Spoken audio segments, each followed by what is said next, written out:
This looks good. All right, copy that, close that, pause that, grab this, and we're live. Just grabbing my playback right now, getting it open. How's everybody? Hopefully quite well. Enjoying your, what is it, Tuesday night?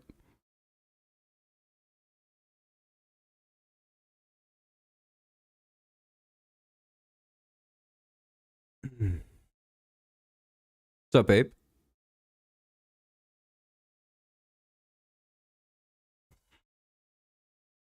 All right, got that up.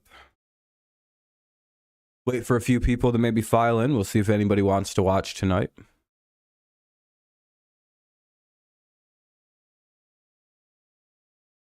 a good week of football, I would say. Kind of not really a surprising week, I would say. Nothing really too crazy happened. Nothing that would make you go, wow, what an unexpected thing to happen. You know what I mean? Like nothing really, elicits that kind of response anyway.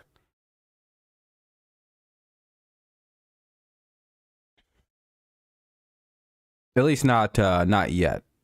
It was kind of a pretty I guess the Falcons winning was to me kind of a surprise. I don't know. I'm sure we'll get more into it in a few minutes.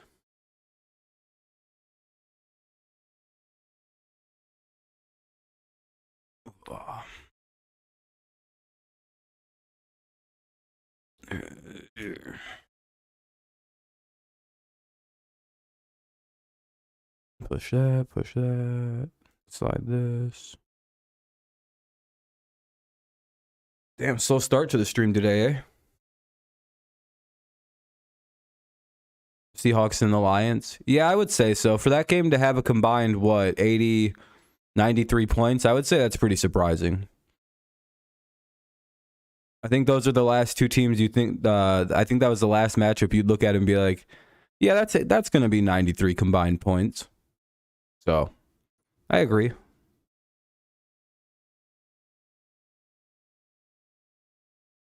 Pretty surprising outcome in that one.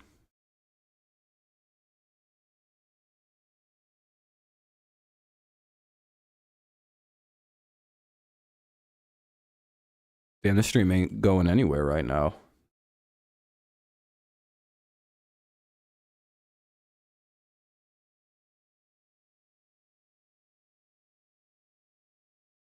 I don't know. What's everybody up to?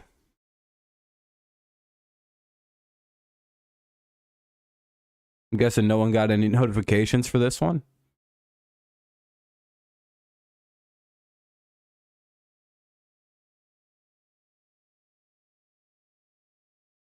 It's kind of unfortunate.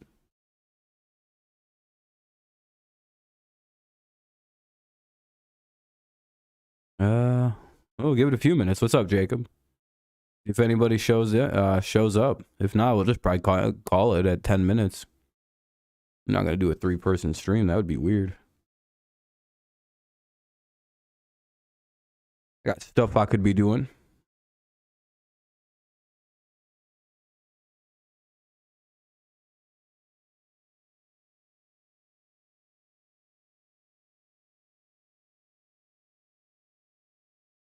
You're going to Browns Chargers next Sunday. Tickets are cheap. Oh, there you go. That could be a fun time.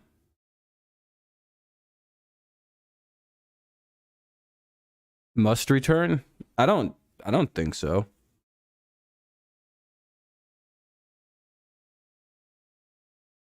I don't think there's really a must. Cowboys are doing fine without him. But then again, I think a lot of what happens with the Cowboys and the what's going on with the Cowboys comes from the fact that like there really isn't a known playbook on Cooper Rush. There isn't really prior to this, there wasn't really much of a book on the guy. You know what I mean? So you don't really know his tendencies. You're kind of not really sure of his cadence. You know what I mean? Like there's a lot of small things that go into like game planning against a guy. So I don't know. I would say this week is going to be very telling because I'm pretty sure they're going to be starting Rush this weekend. And I don't think the game's going to go that well for him. I think this is probably the end of the Cooper Rush hype train this weekend. Now that there's like tape out there on Rush, and now he's going up against a really good defense that isn't the Giants and the Commanders. You're going to Browns game just because this. There you go. Not really. I mean, it was an inevitable that Paquette would become the starter. It's probably better that he's the starter now, so you can go through the growing pains of a bad season together. Instead of next year, him slowing down what could be a decent little season as a second-year quarterback. You just go through the bad times now. I don't know. Yeah, I don't know how long the stream's going to last, you guys. I don't think it's going anywhere. I don't know. No one's showing up. Yeah, this stream is dead as shit. So there's 3 people. No, 2 people here. I'm one of them. Oh, it jumped up to 5. Okay. That's still pretty terrible, but all right. At least there's a few people here. No one's going to say anything, but at least they're here now.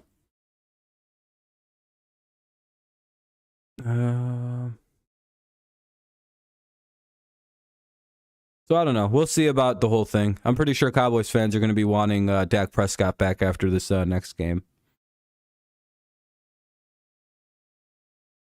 Again, when your offense is as good as the Cowboys should be, and you're only scoring, like 20 points a game with Cooper Rush, it's fairly evident that there's like something missing from the actual offense, right? Like, the Cowboys shouldn't have like the pieces they have and only be able to like struggle put up 20. I hope that makes sense. I hope that point makes quite a bit of sense. You know what I mean? Like, it's like, yeah, it's cool that Cooper Rush is doing just enough to win games against like kind of bad football teams, but also it's like, do you really think Dak would have struggled to put up 25 points against the Commanders, or do you think that would have probably been a blowout? My money's more on the blowout side, like an actual like 30, 40 point game for the Cowboys in that one, because I don't know, it just feels like something's off. Maybe I'm being too kind to Dak, but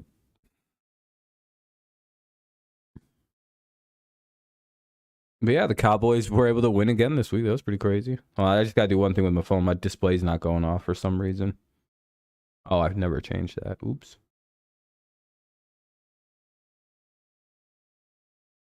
Yeah, that would have been a absolute beating in a different situation.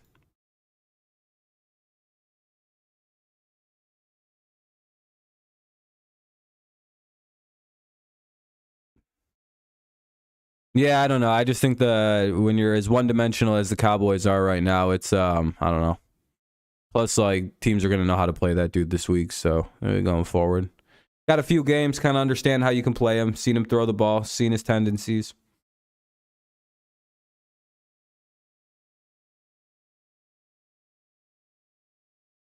Yeah, people who can't let go of stuff. I don't really understand it.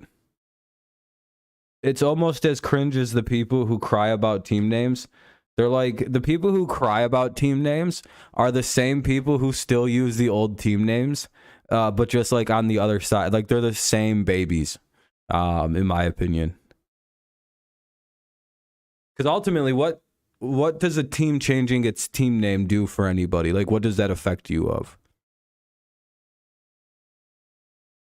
No one's ever given me like a good answer to this. They're just like, oh, it's censorship. Yeah, who cares? Like, what are they censoring? They're just changing their team name. I see it as a money grab more than anything. But, I mean, go ahead and tell me otherwise. You know what I mean? I just have never seen, like, well, what's the big deal? Who gives a shit? What's up, Benjamin? Like, with the Guardians, with Washington, like, with the Commanders, like, what's the big deal? What if a team changed their name every year? Like, they just decided to do that. Like, what? Like, would you complain?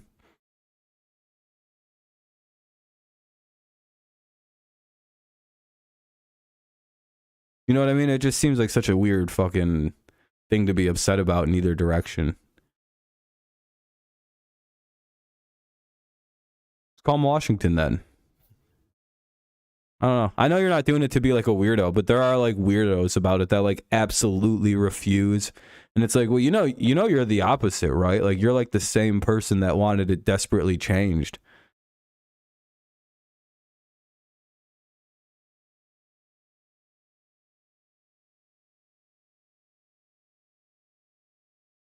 Eagles are going to lose at Arizona. I've seen a lot of people predicting that, and I have to wildly disagree. Like the way I layer this is I kind of have to look at the Cardinals defense and then I go look at the Jaguars defense, right? What's up, man? And when I layer it and I look at it, I'm like, well, the Jaguars have a far better defense than the Cardinals. It's literally like night and day. There's really no comparison to it. One defensive unit is, not that great. And then we look over at the Eagles or the Jaguars defensive unit, and that's like the backbone of their football team. And it's like, do we really think the Cardinals are wow, there's only one person. I think the YouTube view bot is broken. It says it's down to one person. Sheesh. Everybody left. Me and one other person are watching, apparently. I guess when more people show up, they're just knocking off views now on YouTube. Unless there's really only one person left watching. Then I think I should probably just... There's one.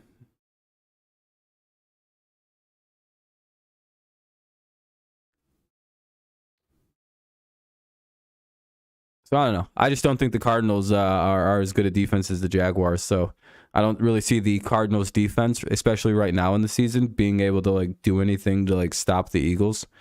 And I don't really see the Cardinals offense in its current state being able to keep up if it breaks down into a blowout or into a shootout.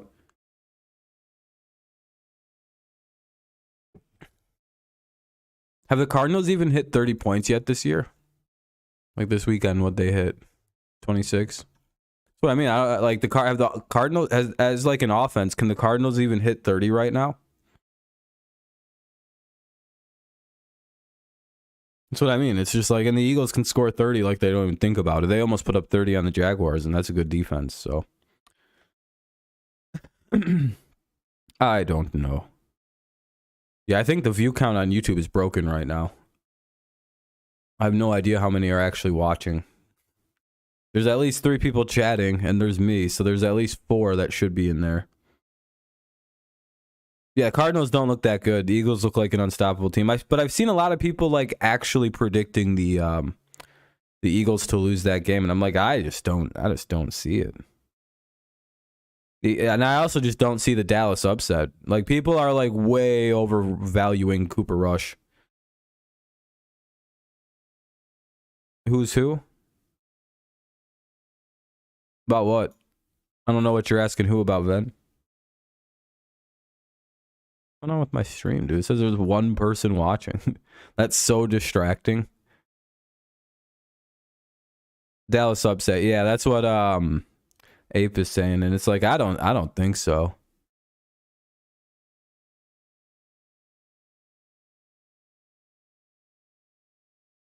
Damn, this stream's got 5 whole views. All right. I don't know. I think the views on my channel are broken right now or something. Yeah, that's cool. But again, I feel like people are really overvaluating Cooper Rush. And they're like ignoring how like things actually work. I think any backup that really doesn't have a substantial amount of play time can come in against a bad part of a schedule and win a few games like this.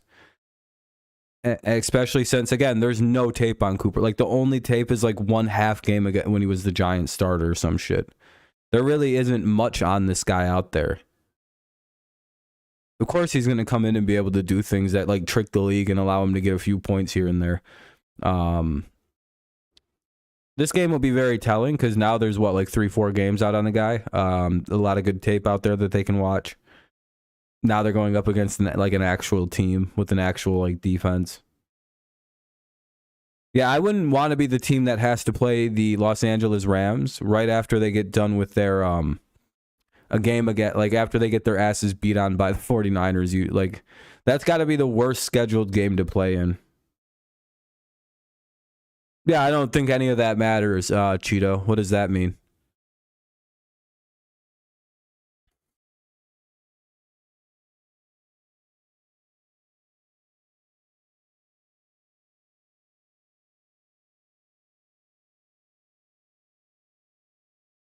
Damn, it says one person watching, but that's clearly not true.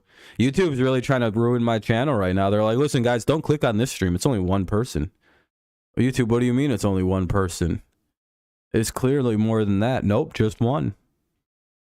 Oh, all right.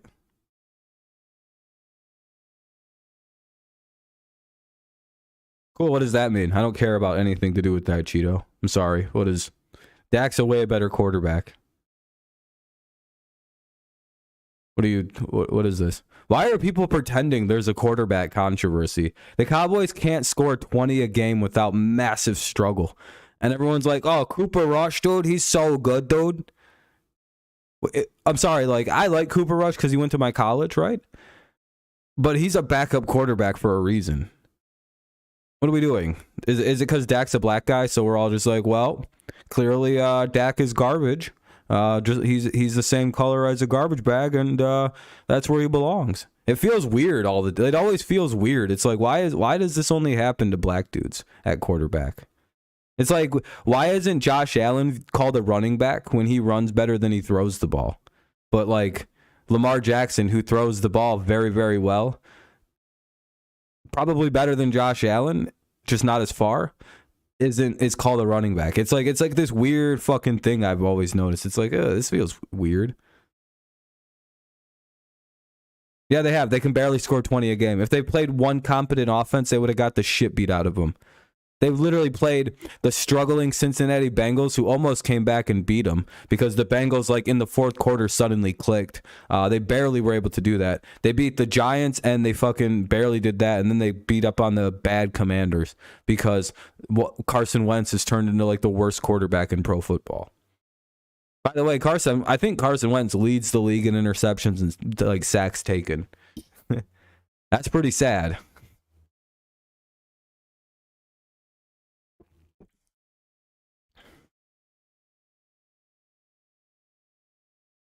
Cooper's done a great job and has done everything he's supposed to do as a backup. But, I just don't... what quarterback controversy are we even talking about?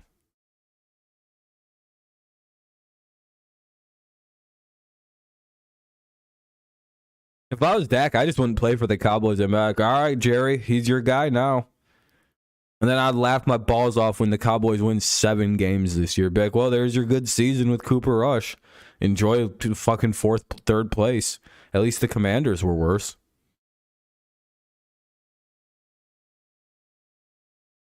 If Cooper was just left in at quarterback, they'd meager 7 games out. And that's about what we'd expect out of the Cowboys.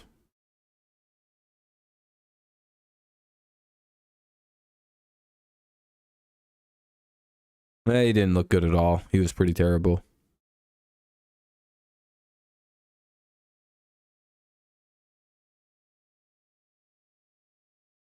I don't even know if Dak's that good. It's just fucking Cooper Rush isn't the answer. I don't understand this. They're like, he's better than Dak. No, he's not.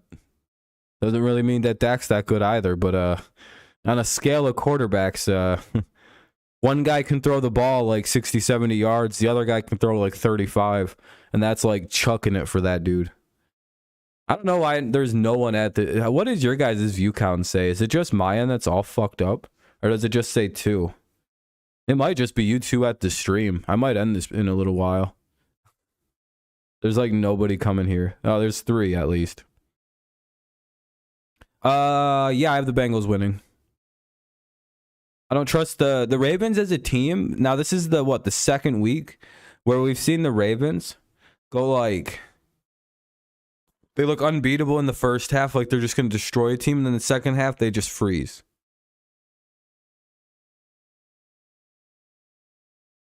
They just stop. I'm not really too certain as to what happens to the Baltimore Ravens. What's going on with the fucking streams? They just like, the views just go up and then they just fall back down to 1. I don't know. It's very, very distracting. I think it's broken. Only for my channel though, probably. Yeah, probably. That would make sense, right? It's very confusing. I don't have any idea how many people are chilling right now.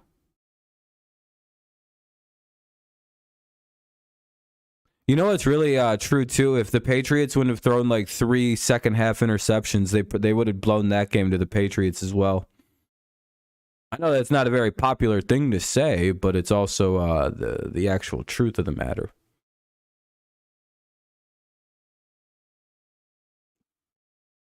So does it say like 2 views for you guys as well? Because if it does, I don't really know if I'm gonna stream. If it's all fucking broken and shit, well, what's the point? Or if there's literally only 2 people watching, this just really actually isn't worth anyone's time. 2? 3? Oh wow. Yeah, I don't know. I don't know if that's actually, is this even worth anyone's time? Because I have no idea what the actual number is.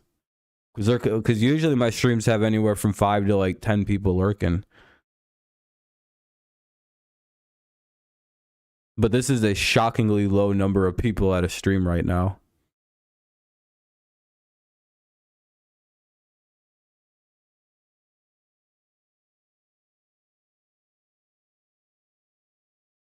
No, I wouldn't be shadow banned. I don't know what's going on. My channel does just fine. I had up in the 50s yesterday watching my streams. Not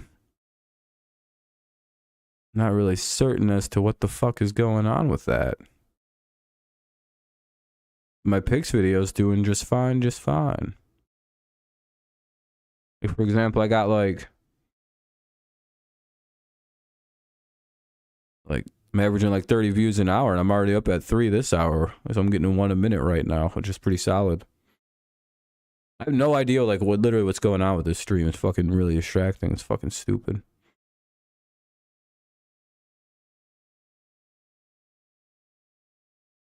Probably suppression. Probably nobody got notifications. That's how YouTube works. Yeah, Saints are pretty bad.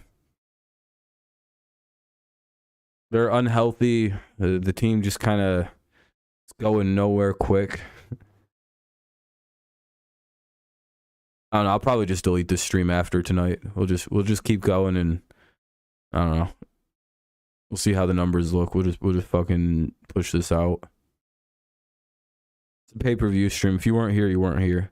I'm about to get fucking buck wild. Say some wild shit. No, I'm just kidding. I start screaming slurs.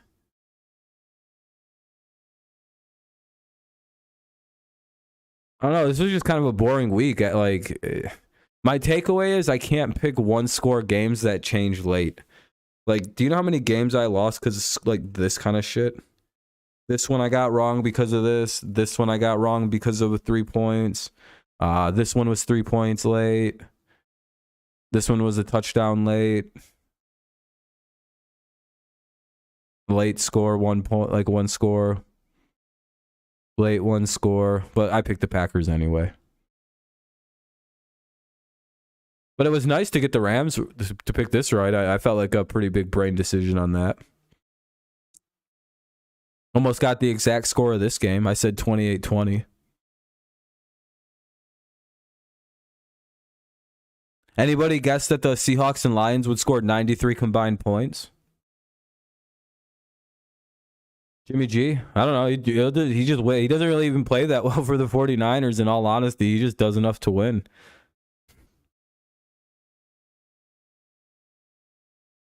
Yeah, I could. It'd be pretty funny if I just went on like a 30-minute ramble about laughing Jesus. Only time he really giggles and shit. We're gonna find a lost gospel soon, and it's gonna be like Jesus was really into doing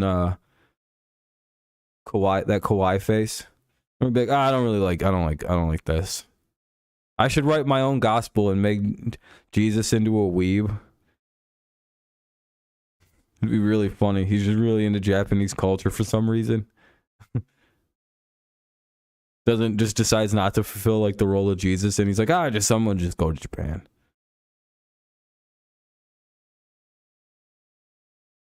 Yeah, he's a real freak. I'll get myself shot by a Christian fundamentalist if I do that, though. I don't really want to play around, so I'm not going to actually do that. I would say probably the most surprising game, and this might be submissive and breedable Jesus. It's hilarious as a concept.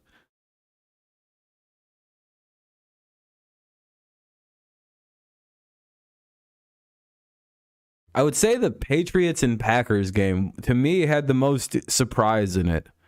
Not because the Packers won. That was widely expected to happen. I think the most surprising aspect of the Packers and Patriots game was the fact that the Packers couldn't really like ever just put us away. It was like, when's the kill shot coming? And it just never came. This game eeped into overtime like whispered into overtime. And the Patriots, if they didn't have a rookie, I don't know how. Like, who knows how that game goes? Because we got the ball second in overtime, and that could have been a goddamn disaster. Because if that game goes differently, and the Packers are 2-2 right now, and they lost to Bailey Zappi, do you know how much shit would be being talked about the Packers right now?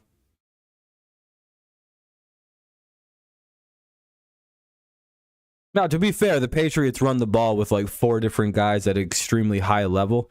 So it's kind of fucking bullshit. Plus, you know. It's like, what? Why? It's like, wait, what is this? Why are the Patriots scoring like this? I seen that their quarterback went out and now they could score. No, they didn't. I think that has to do with the Patriots. I think one thing we can take away from that game is I don't think the Patriots are a bad football team. Not even like a little bit. I think the only thing they have problems with is like the quarterback position right now. Once they get that all figured out, boy, oh boy, is that a nightmare of a football team to have to deal with. Because again, defensively, they're going to almost always have your best like player kind of like X'd out of the game. And to some extent, the Patriots were able to take out Aaron Rodgers. He was he was effective in the game for some of it, but I would say Aaron Jones was far more important in that game than Aaron Rodgers. Yeah, Aaron Jones and Mason Crosby, 100%. The Patriots completely took out whatever Aaron Rodgers' impact could be. I mean, his numbers were not Aaron Rodgers like, even for like what his current receiver core is. I mean, he played better in the second half because, you know, that's kind of the Patriots defense is kind of designed to be like deceptive, take as many yards as you want, but then like, can you score past midfield?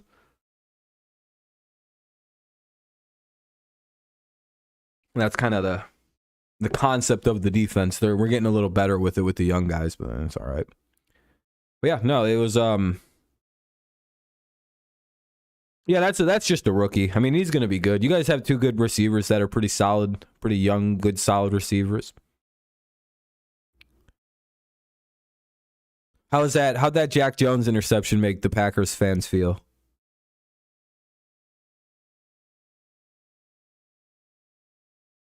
Was it still a bad idea for the Patriots to get rid of J.C. Jackson?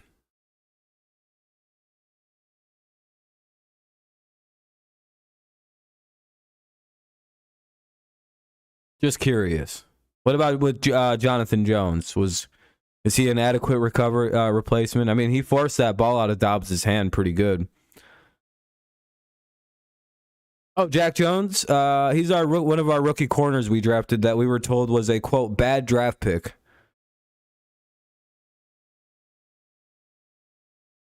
You know, he's already one of our starting outside corners now because we sat Jalen Mills' bum ass finally and moved Jack outside, and, you know, he picked Aaron Rodgers off in his first start outside in corner. Yeah, he's a rookie. Yep, that was his first start at outside corner position. He's been playing slot to start the season for the Patriots, and then we finally moved him outside and moved someone else into the slot. I'm pretty sure that's why Miles Bryant was on the field a lot. Yeah, I tried to explain that to everybody. We're literally a fucking cornerback factory.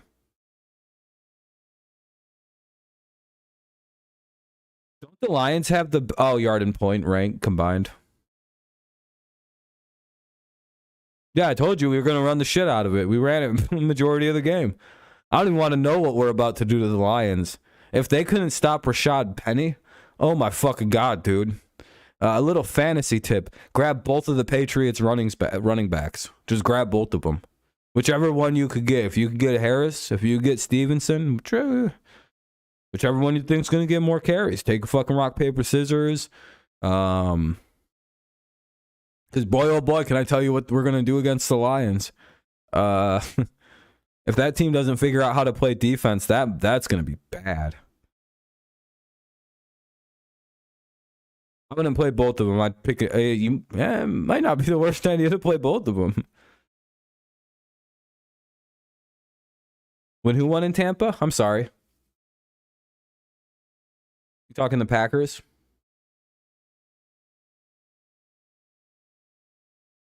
Yeah, I was nervous about the Lions game until I see what we did to the Packers, and I went, all right, we can play against good teams. All right, our team's calm.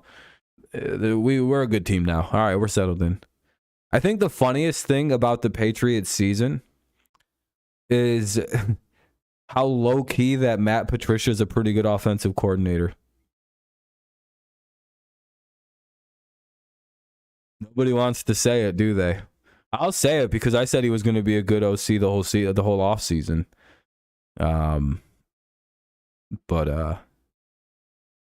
Yeah, we'll talk about the Giselle and Tom news tomorrow on the weekly news show.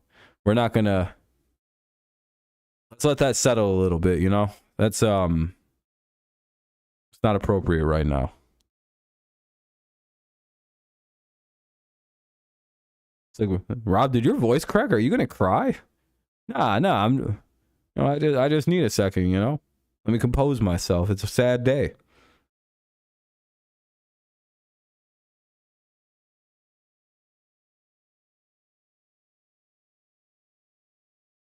No, I think Tom should have retired. I don't know why he's playing. He ruined his whole goddamn marriage. Christian Watson, yeah. Didn't he do the end around?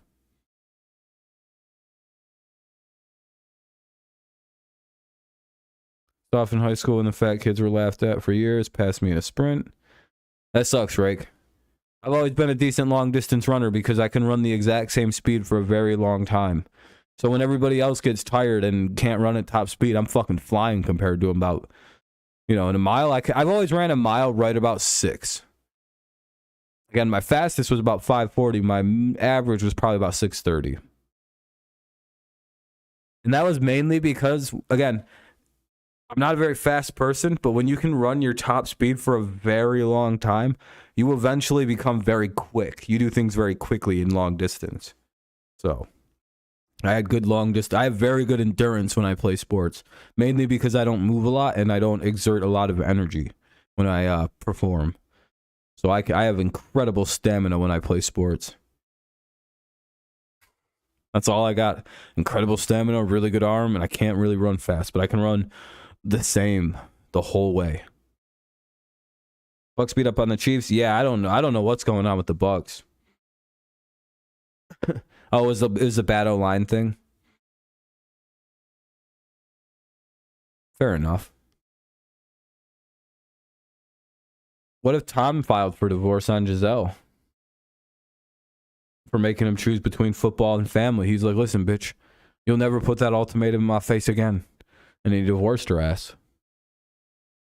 Everyone's assuming Giselle's leaving Tom. How do we know it ain't the other way around because of all these goofy ass fucking shit? He's like, I'm Tom Brady. I don't need this shit. And he doesn't. He's Tom Brady. This bitch is acting like she's special when he's like, listen, I left an 8-month pregnant bitch to be with you. I'll leave this whole motherfucking family and go find a new. I'll marry football. She doesn't even know how he's threatening to do that probably. It's probably some crazy shit like that. When you look into the life story of Tom, you realize it's like, oh yeah, I forgot he did leave a very pregnant woman to go be with a supermodel. And that's a hilarious little piece of Brady lore. Yeah, this shit don't affect him. Autism is one hell of a mental problem. Whatever he's got going on up there. It ain't a normal brain. That's autism. Or something close. Like he's like ADHD on like the far spectrum.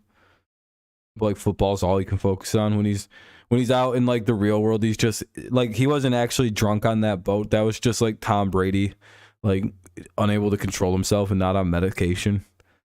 He's like, just throwing shit around, unable to walk forward. He's just a borderline retard when he's not playing football. But like when he puts the helmet on and he's got the shoulder, he just becomes this weird savant. He often shits on himself when he's not playing the game. I find that to be hilarious.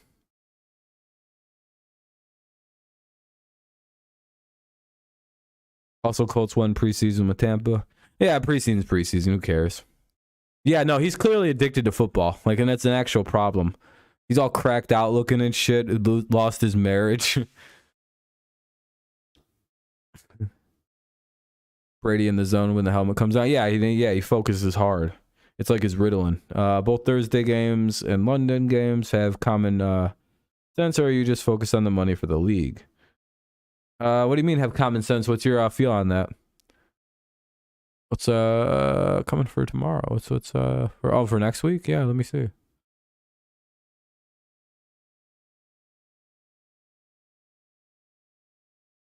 We got Colts and Broncos, Giants, Packers. Yeah, the common sense would be to go with the Packers and probably the Broncos, but I'm taking the Colts in that one.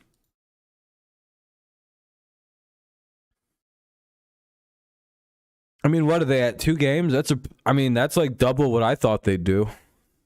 No, I always put teams at like 4 or 5 wins, even when they're going to be bad. I didn't think they'd get here this quickly. No. Imagine seeing thousands of people wearing your name on their back. I'd be creeped out, dude.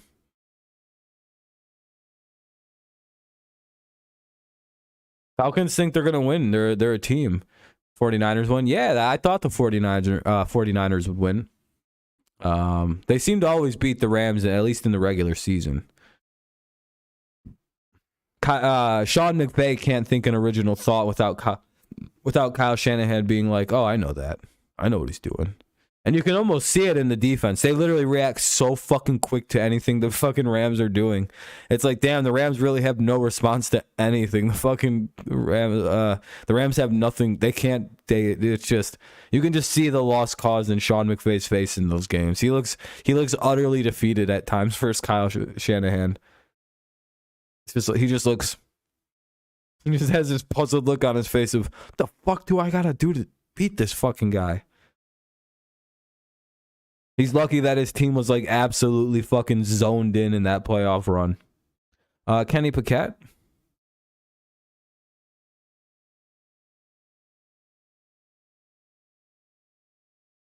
I don't know. Those picks really weren't his fault. And I don't really know. It's hard to judge a guy off a cold start. It's like, what did you think of Bailey Zappi? I don't know. He looked all right for, he actually looked pretty solid. So did Pickett, for considering, you know what I mean? Probably that neither of them got Kenny actually might have got first team reps this week. But I don't think Zappi did. If he did, it wasn't many. I don't think we expected Hoyer to get a concussion on, the second play of the game. Dirty ass hit and shit.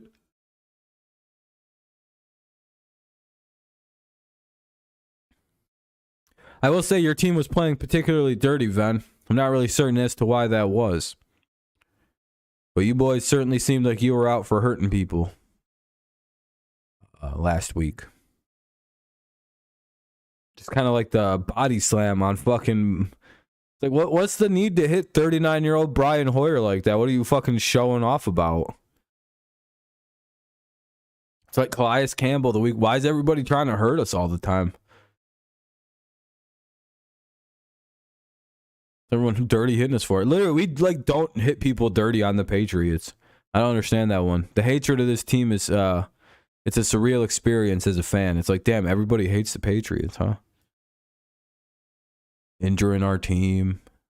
Yeah, this stream is dead, dude. There's just no one coming to it. It says there's 20 views on it. That's all right. I'll probably go for another like 20 minutes and then just end the stream. This is I don't know what happened to this stream. Never seen a stream quite this dead in a while.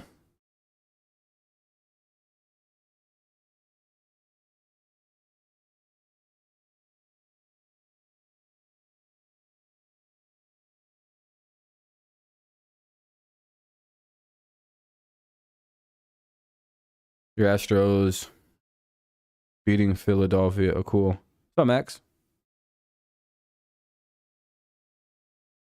No, I don't think so. Each year, it seems like every couple years, it seems like a new helmet comes out that's safer and safer.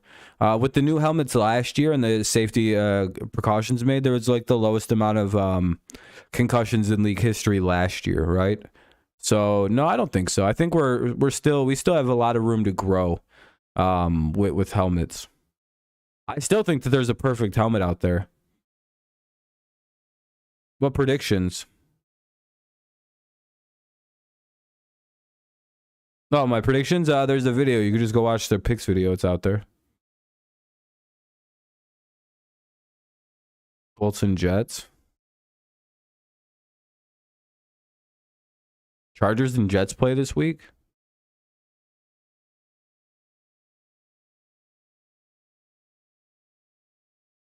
I got a picks video you can watch, Ego. If you go onto my channel, there's a whole video. I put all my picks out.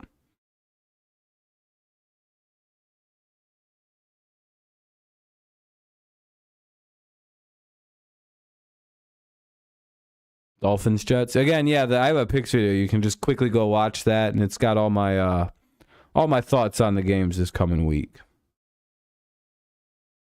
Yeah, the new helmets are fine. I think they can get safer and safer. I think we're on a way to a very, very safe helmet. No, Rake, I don't think you have to change the fundamental aspects of the way the game is played at all. We're clearly seeing that, like, enforcing good tackling form and changing like the helmets actually does something to prevent head injury. Like, Tua is a freak accident, but outside of Tua, we don't really see this shit anymore. Yeah, it's doing all right. It's doing a little better now, finally. Jesus.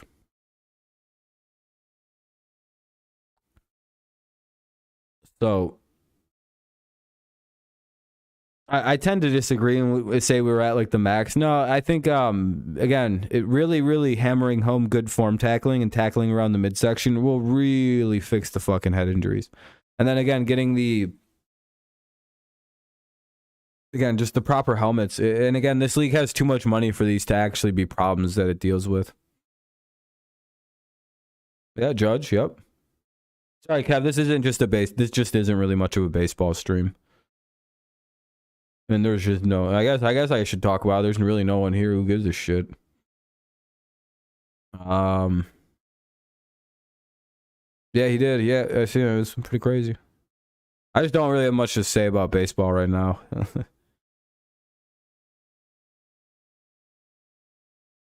Damn. Stream is dead, dude. I don't know. This is demotivating. There's nobody here.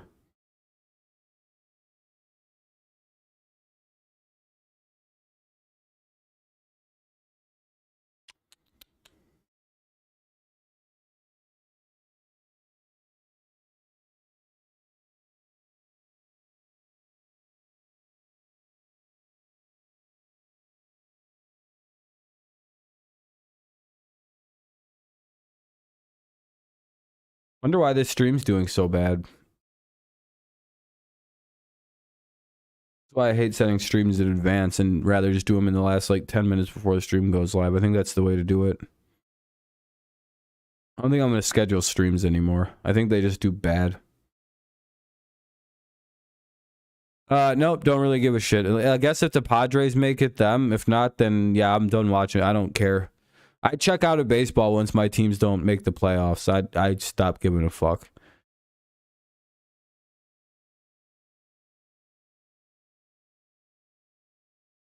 There's way too many games for me to care. Football is way easier because it's one and dones. You know, you play a team in the playoffs and then you go next round or you go home. It's you don't play like 7 games and shit. It's like, all right, I don't like any of this. I don't like the World Series because it lasts too many games. I'll be honest. I'm a baseball fan. I'm like, this is fucking stupid. Why not just a best of 3? Well, because anybody can win a best of 3. Yeah, that's how it should be decided. The better team at the time wins, right?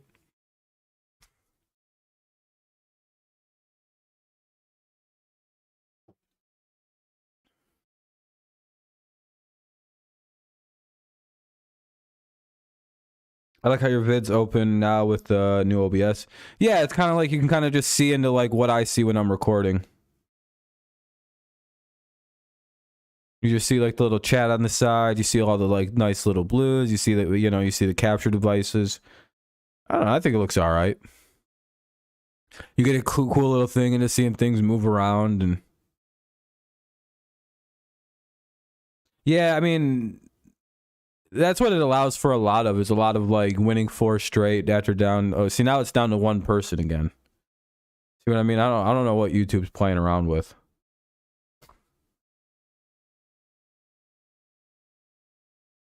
Again, the more people that come in, I think they just take away viewers from me. I don't know what they're doing. What's up, Daniel?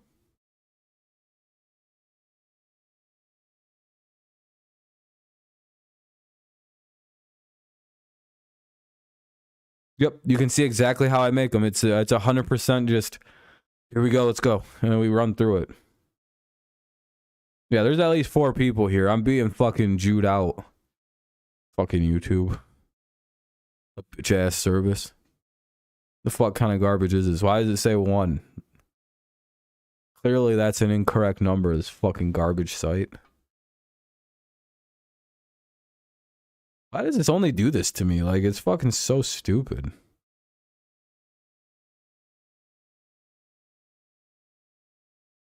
It's like, yeah, well, we're done with this guy growing.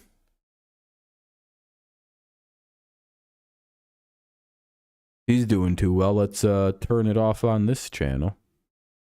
What if it happens if it looks like people are watching his content? Just put on the negative counter. Oh, yeah.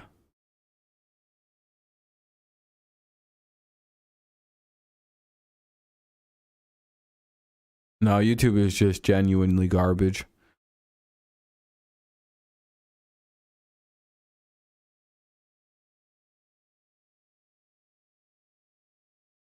Yeah, we do 1 takes. I think that's the most impressive thing about my takes videos. Or my picks video. Is it's 1 take. I press play on a song in the background. I'm like, all right, here we go. 3, 2, and I go boom, boom. And I press play on my stopwatch. And I press start recording on OBS. And I'm like, all right, here we go. 1 take. Don't mess up. Do you know what kind of pressure I'm on when I'm at 20 minutes in and I have a slight slip of the tongue and I have to make a very difficult executive decision in my brain while I'm sitting there still talking very fluently? I'm like, do I restart? I've actually had to restart once when I was 17 minutes into a recording. Do you know what kind of rage goes through your body when you sit there and made funny joke off the top of your head after funny joke? And you're sitting there roasting. You can actually hear when that happens to me because there's sudden animosity. You can hear like, hey, everybody, welcome. It's just like, you're like, oh, there's a different energy in this. Why doesn't he sound very fucking laid back? Why does he sound tense? He's recording something. Yeah, that's usually because some fucked up shit happened. Glad Judge got 62. Yep, it's always nice to see a record get set. Yeah, the Rams just don't beat the 49ers. That seems to be an impossibility.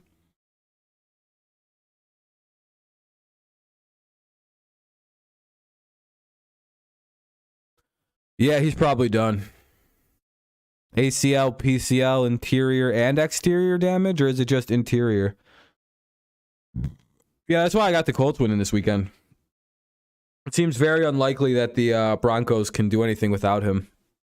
Unless Russell Wilson suddenly just starts working, but he's hurt too. Or at least banged up anyway, enough that they, I guess he'd be limited if they were practicing. So. Yeah, but yeah, Javonte, we'll talk about that tomorrow a little bit more as well, but it sounds like his career might be over. When you get those like specific knee injuries, it's like, oh, that's the Teddy Bridgewater injury. But I think Teddy's was a little worse. I think he had MCL, PCL, and ACL damage. They almost had to chop Teddy's knee off. It's crazy he's still playing football. Oh, he hurt the PLC? Yeah, that's what I thought. I thought it was ACL and PLC that he fucked up. But he avoided MCL damage, which is probably huge. Teddy fucked all 3 major ligaments in his knee up at one point in practice. Do you remember that? Oh, and the lower cruciate ligament? Is that the or is that the lateral it's the same C word as the other one, right? What's up, Liz? It's like the A and the L are the only differences in that word, if I'm not mistaken, right? Okay, that's what I thought. So it's the anterior cruciate ligament. So that would be the lateral or cruciate ligament. Oh, fuck yeah, he's done, dude.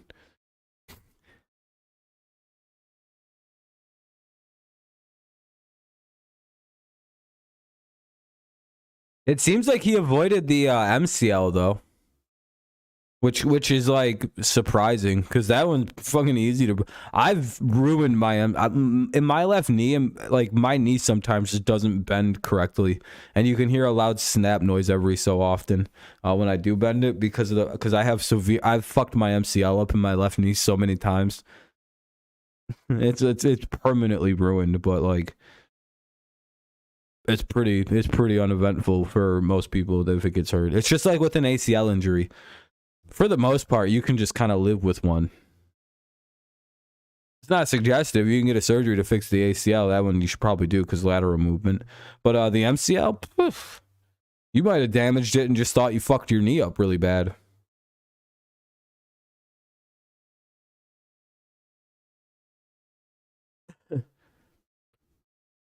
But again, if you don't play pro sports or something, most like MCL injuries, you can just kind of... Yeah, we could look up the... hold on, let's look up the knee ligaments. We might as well just do this. Knee ligament... Yeah, you got the MCL, which is right here. You got the meniscus. You got the lateral meniscus. I want the full name. Okay, so you got the lateral collateral ligament right here. So this broke, which is a major connective one. His medial collateral didn't break, that's why I said it's kind of surprising this didn't go, but this did. But it looks like he lost this bad boy. He lost that bad boy. So he lost both inside connectors. Oof. And he lost this outside. Oh my God, dude. So basically, this is a good way to look at this. This tore.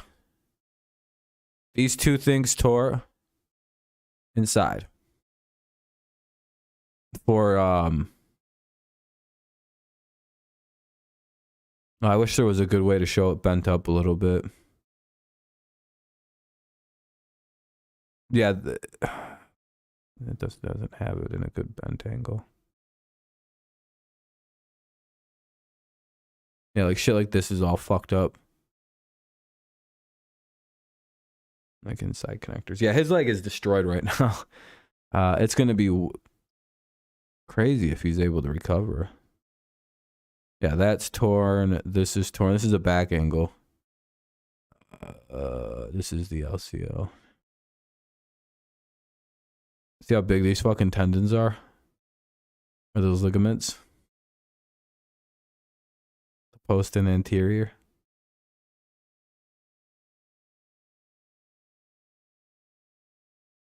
Yeah, no, I wouldn't doubt it, dude. That's a bad knee injury.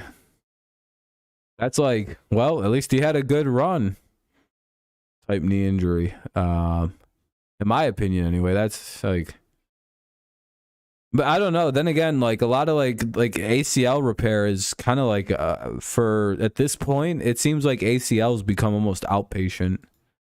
I don't mean to trivialize it or anything, but it's also like How often do we hear of a player coming with an ACL? No, that was today. I forgot to take down the pinned message. Tomorrow I'll be live as well, Mike. Yeah. Yeah, I know. Usually Tuesdays I kind of chill, but I didn't go live yesterday, and I said I'd go live tonight.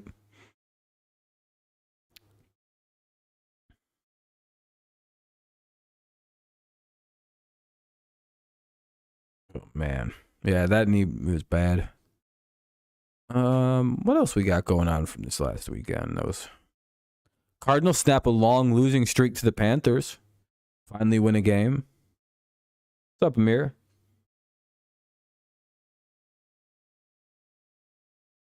Man, you guys are 3-1, but that's got to be empty knowing you have like no quarterbacks left. You guys, I think Saquon should just play quarterback at this point. Just run the Wildcat with Saquon. It can't be much worse. What, Daniel Jones is out for who knows. Terod's out with a concussion. Oh, you guys got like fucking Davis Webb. We're down just as bad, so I can't really talk much. We're down to Bailey Zappi, but I don't know what you guys are in bad shape. We're in bad shape too. We had to sign Garrett Gilbert today.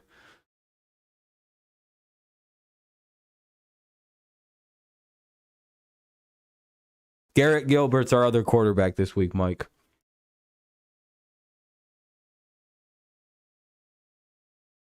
But it doesn't matter because, again, I was going to say this is a little preview for tomorrow. Just know that this has happened before in Patriots history. A highly touted first-round draft pick gets an unexpected injury in a game. And in comes an unknown late-round draft pick. And the rest was history. I'm not saying that Bailey Zappi is going to be Tom Brady, but Zappi does rhyme with Brady. I'm just saying.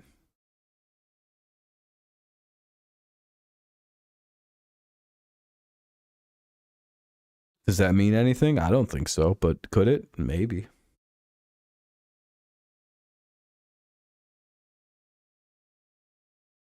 Is it a coincidence? Probably because a lot of last names end with the E sound, so. It's not just like connecting dots that aren't there. They both are about 6'3" ish, 6'2", between 6'2" and 6'5".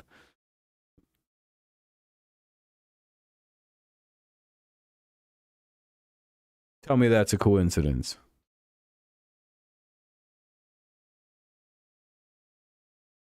Yeah, yeah, we'll talk about Odell too. He's in like 4 different teams right now, just to sign and be a future Lion.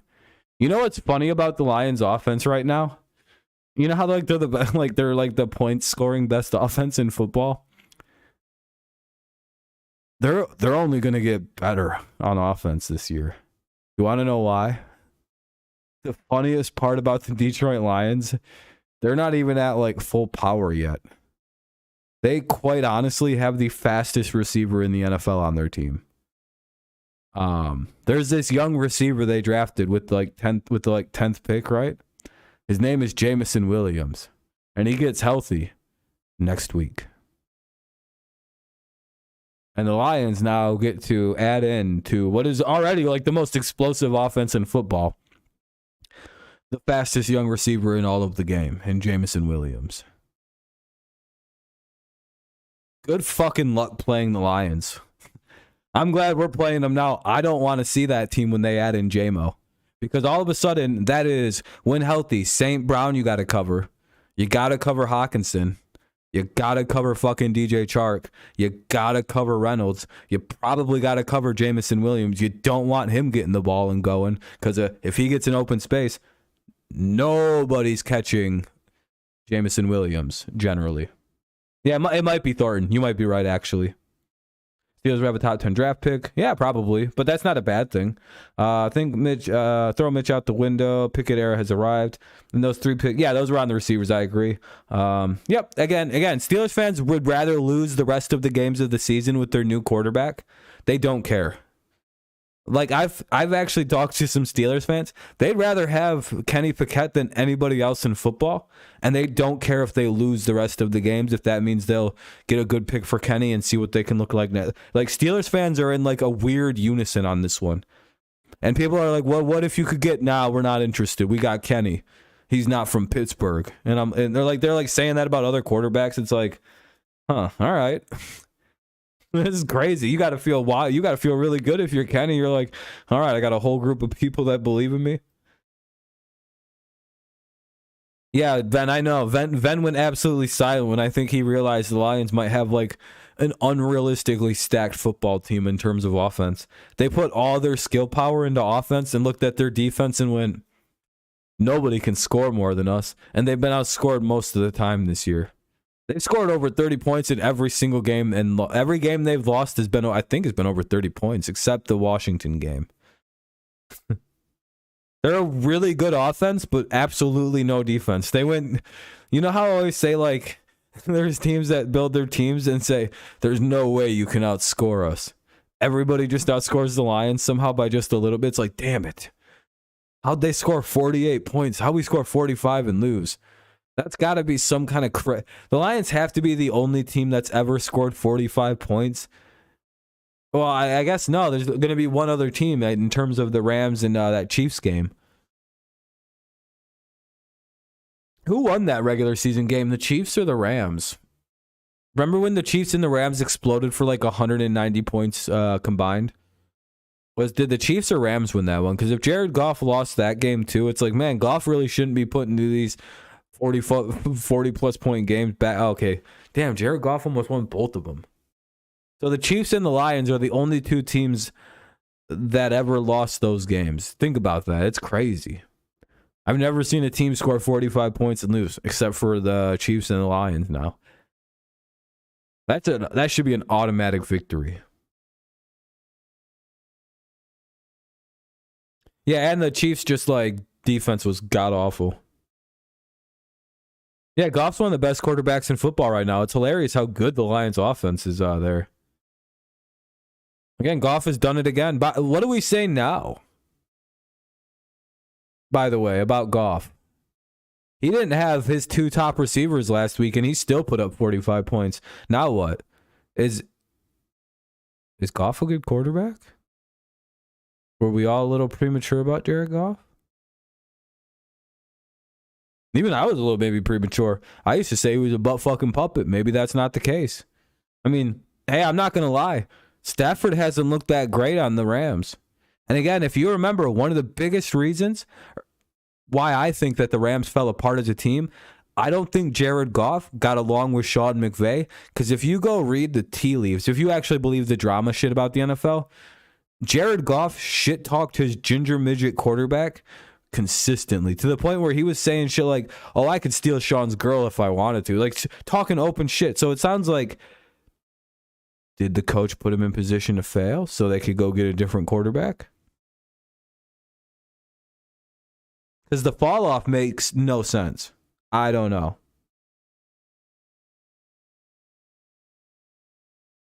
But again, it's the most Jared Goff is a very confusing case because this sudden reemergence of Detroit looking exactly like he did under Sean McVay is wild. It literally, like, he looks like the old Jared Goff that was supposed to be a puppet.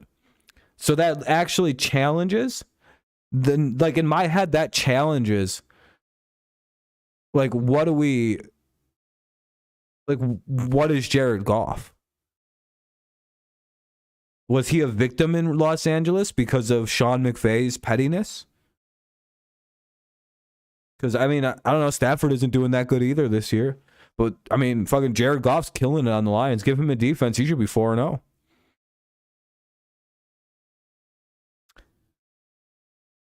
Yeah, Rams should have saved. Yeah, I agree. Yeah. Because they don't have a super bright future. Pickett and Ben's numbers are very similar in both of their debuts. Really? I didn't know that. Hey, maybe there's something there. Kenny, he didn't look bad. He looks very confident, which is a big thing. Yeah, their offensive line, they didn't like have a plan to replace Whitworth very good. I don't know. But again, one of the major things with Jared Goff is if you give him time, he rips apart a defense. He reads very well, but very slowly. And sometimes those windows close up real quick on him. He throws a bad pick. But for the most part, if you give him about 3 seconds, oh, he's deadly as they come in the pocket.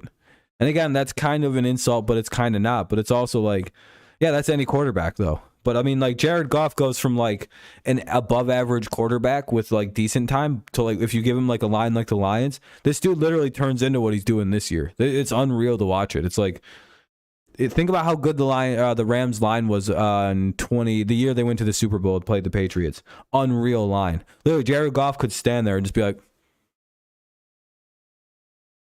Andrew, block 3 more guys, and Andrew Whitworth would just be like, because Andrew Whitworth wasn't almost dead yet, he would just like stick his arms out and like fucking clothesline half the defense. Is insanity. Yeah, they sold out. Yeah, they sold out, and but again, the Patriots sold out in a similar way, which is why the Patriots have been broke the last 2 years. Well, 2 out of the last 3 years, minus 2 years ago. Goff's all right. Again, he's just as good as his offensive line is. That's the biggest problem with Goff. He also throws very catchable footballs. You can tell his receivers really like him. That's another thing I've noticed about Jared Goff. He seems very well liked by his wide receivers and the team, but like the Rams, just as an like I don't know what the fuck happened. Like something weird happened because Detroit the locker room loves Jared Goff in Detroit. I don't understand what happened in Los Angeles for it to just fall apart the way it did. Because he seems like a super likable leader. He seems like a good guy. Like I just don't get it. I think the Rams might have.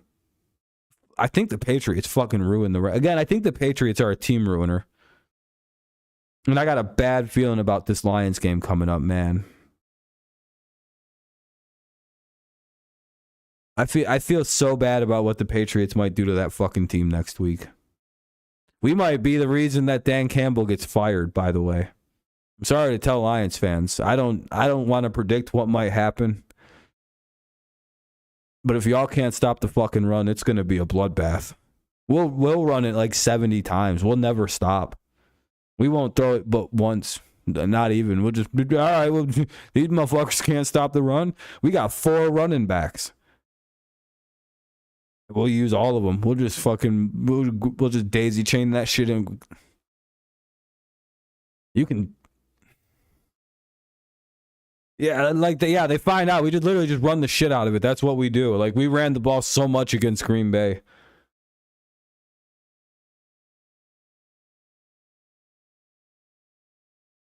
I mean, I can't really, I don't do well on the day-to-day games anymore. I don't know what's going on.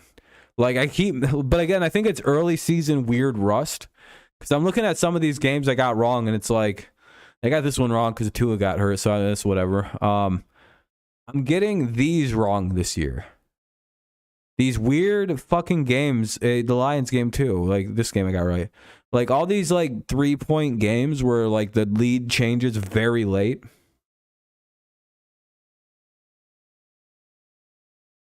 And I just can't, I'm just getting them all wrong. Because, like, there's one point at 1 o'clock on a Sunday where we're watching the games. And, like 14 minutes left in these games. We could look at this. We could look at the schedules and we go, "Wow, I'm about to go 8-1 to start this week." And then in a moment's notice, I don't even know how it happens. The games all end. I'm fucking 4-5. I'm like, what the fuck just happened? How did I lose all these games? I was just doing so good.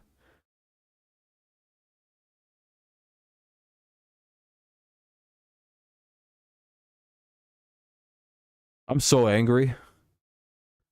Like, you have no idea. Every close game where there's a late game change, I've lost this year. It's literally just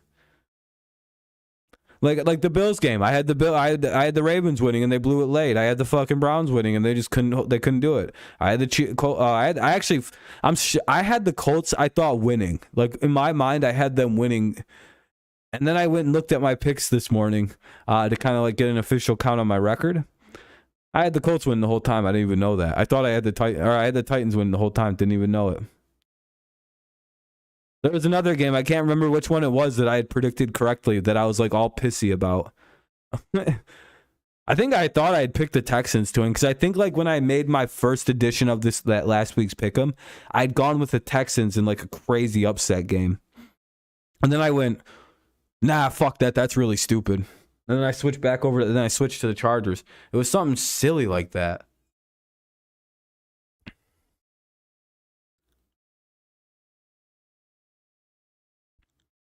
Pretty sure I had the Bills winning originally too, but then I changed it like an idiot.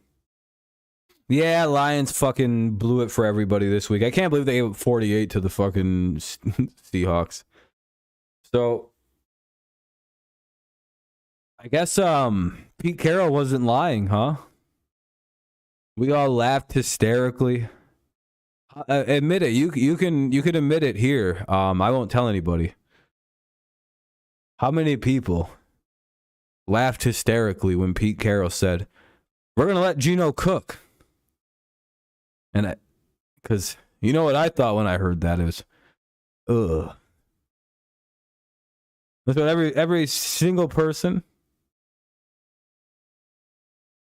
But no, be honest though. When you heard Pete Carroll say, "We're gonna let Geno Smith cook," everybody in the world thought, "Oh, this is gonna be some nasty jambalaya with a bunch of corn in it.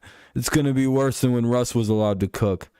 And now fucking Geno's out here with like a 77 completion percentage, like 6 touchdowns, 2 interceptions. This man is literally cooking. This dude's an MVP. Dude, at this point in the season, he's a fucking MVP candidate. Am I wrong? This dude's out here fucking playing unnaturally good. He is not fucking going to sustain this. Maybe he does. Maybe this is the most shocking MVP we ever seen won.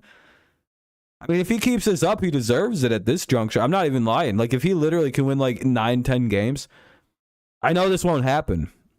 But if he can throw like 75 completion percent, like whatever he's at, if he can keep this up, he deserves an MVP. I'm not even going to lie.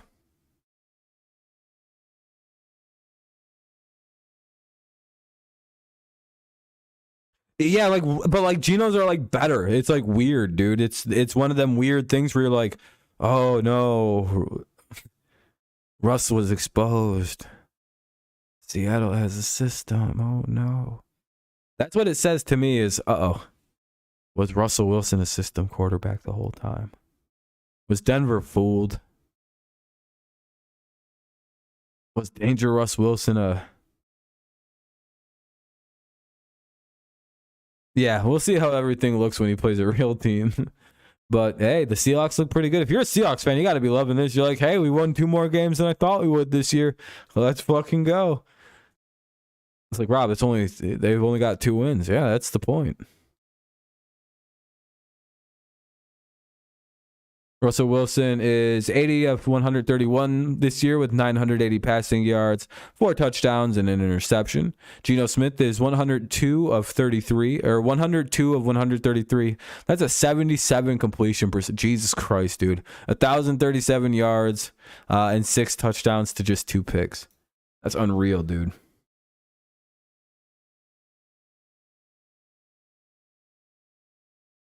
Yeah, I don't know why they couldn't beat the Falcons. Falcons might be a better football team than we all thought was going to happen, too.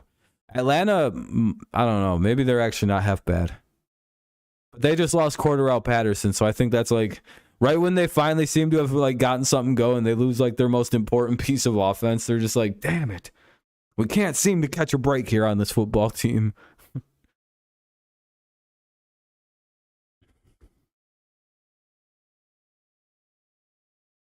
Fun fact. The first quarterback drafted from the 2022 terrible draft class of quarterbacks to throw a touchdown was Bailey Zappi, just like we all predicted.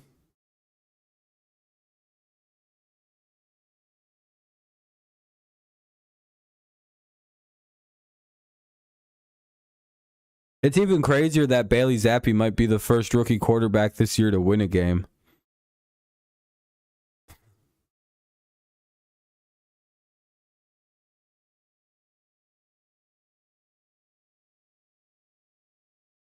Yeah, Lions versus Patriots. I don't know. I don't know which game to cover this weekend. You know, the Lions or the Patriots. Huh?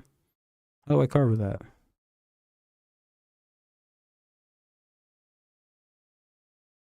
He might do some of the things while Patterson's gone. Okay.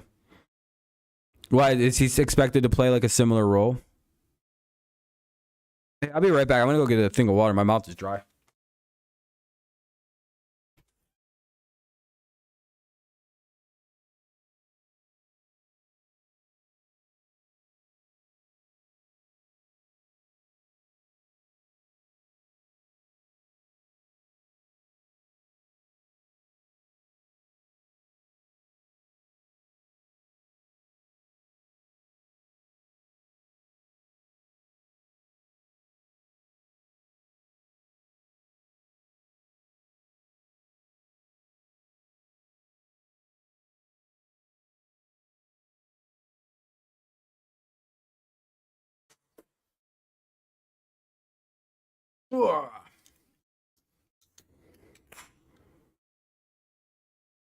More Huntley, right? Yeah.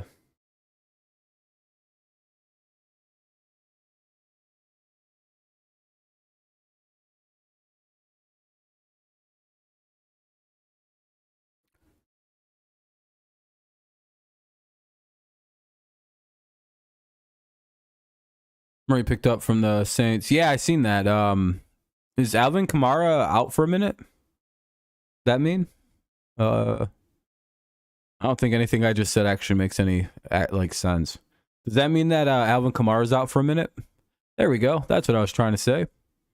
That's English.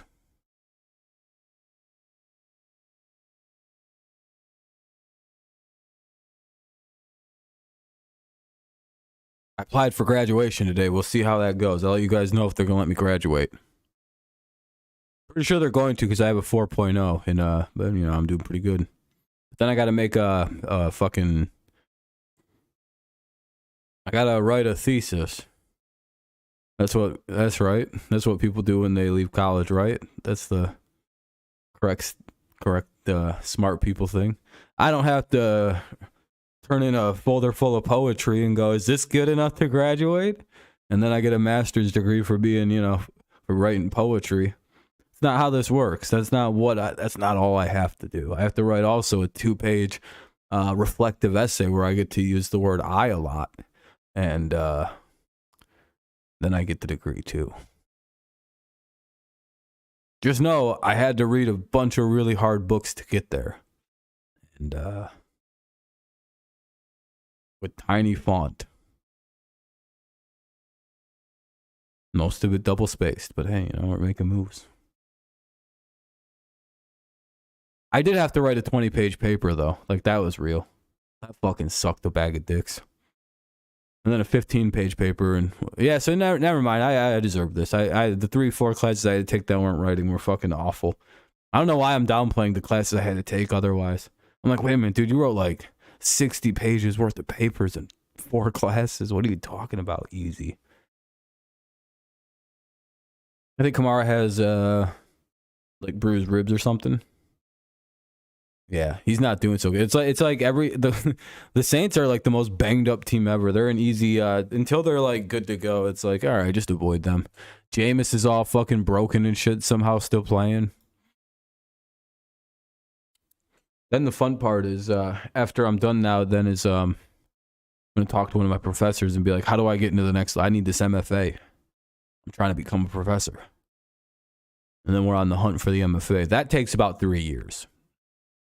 But at the same point, I would be given a stipend and probably teach at a low level too, or at least be an assistant. Yeah, I don't know why Jameis isn't on the IR. I think he has like vertebrae problem.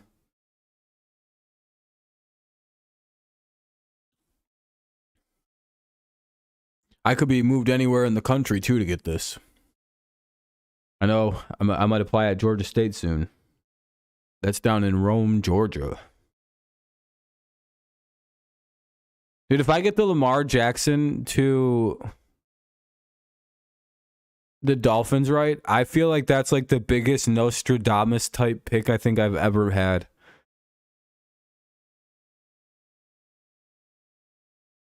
I'm the first person I've ever like I feel like I'm like the earliest source of that information. I can't remember exactly when I said this, but I know I've been talking about this for like multiple years. As soon as I found out he was from like Broward County, I went, he's gonna be a Dolphin one day, isn't he? And it's just one of them things that stuck in my head. I'm like, all them dudes want to play for Miami.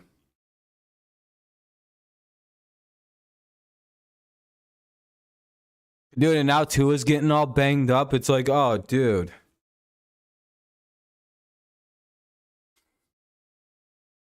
I have foreseen. I have looked into the future.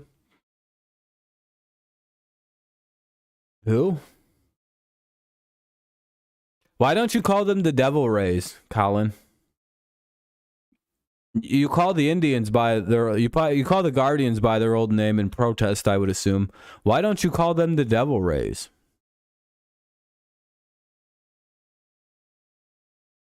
In protest, because you know they changed their name too from the Devil Rays, right?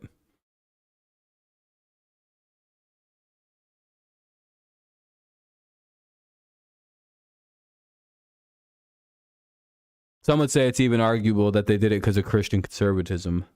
Or are you fine with that kind of name censorship?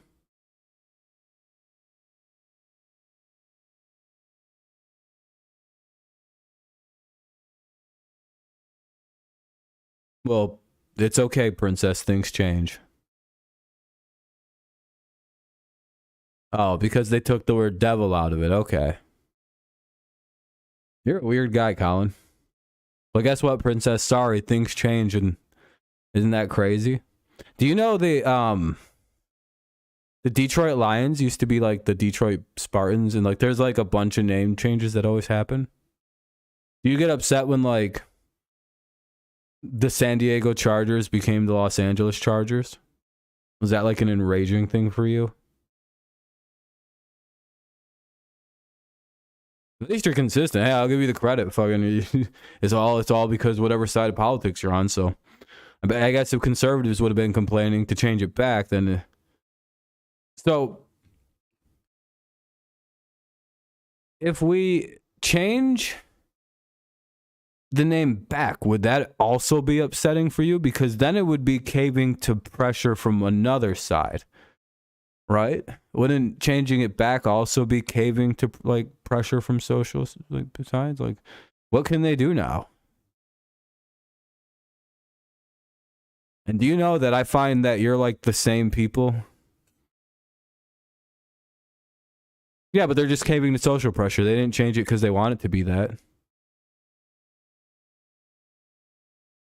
But again, do you know that I have the full belief that you got that team name could have stayed the same? They worked with these Native American groups back in the 70s when they first started protesting their weird ass logo. No. It wasn't no apparent reason. It's because the actual people that they were like mimicking and mocking with their caricature were then it's like if they would have gotten rid of that mascot and just made it the sea in the fucking 70s when the people asked, I guarantee you they would have never had to change their name from the Indians. I promise you. My college is literally called the Chippewas, and they've been called the Chippewas since like the 50s. And you know what's crazy? We've never had a problem with our name.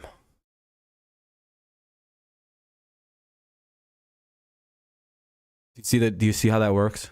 We don't have an offensive ass mascot that looks like fucking, I don't even know what that is. Do you like see how like there's like a weird difference there? Like we work with local native groups and they never complain.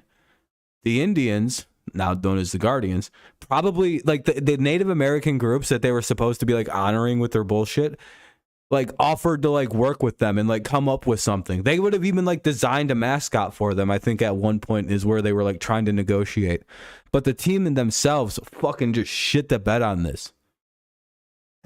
Anyway, yeah, are facing the Tampa Bay Rays. Sorry, again. I don't know. Sorry, I just hate people who just can't let the name thing go. Like, just let it go, dude. It's just a name. I don't care if they would have stayed or changed. My point is like, why are people complaining? Either way, they're just names. I find both to be abhorrently annoying, but at least the other side has like a decent argument.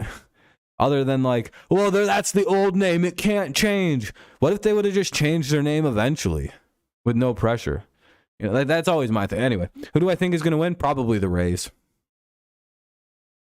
The Tigers did the Mariners, I believe the Mariners got done a huge favor, right? Or how does that work?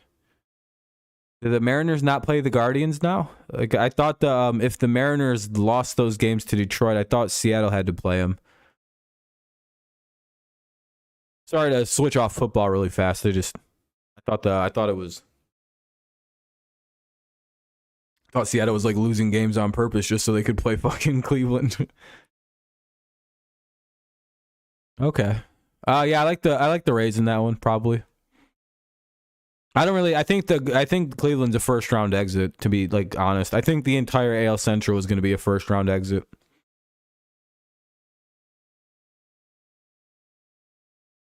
I don't know I'm looking at this game. Like, I guess the Jets the Jets are a fluke team this year. Yeah, injuries really helped the Cleveland out really big. Yeah, it seems like the Patriots want to make a move at Lamar though, which is hilarious. But the Jets, I don't know what to think about the Jets.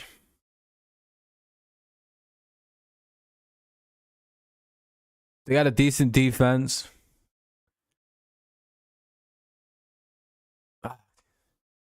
They won 2 fluke-ass games. I don't even know what to consider that. It's like, well, you probably shouldn't have been able to beat the Steelers nor the goddamn Browns, but you pulled both these games out of your, like a fucking rabbit out of your hats. I don't know how they keep winning games the way that they are. But I will say that I'm like halfway impressed. But also Zach Wilson played like absolute dog shit and didn't deserve to win that game. I've never seen a guy get so lucky. That dude's a lucky dude, that Zach Wilson guy.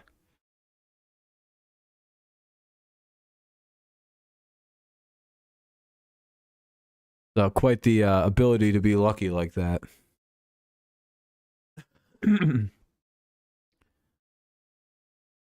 By the way, if you haven't left a like, consider doing so. I don't even know how many likes this stream has gotten. I haven't looked. Let me check.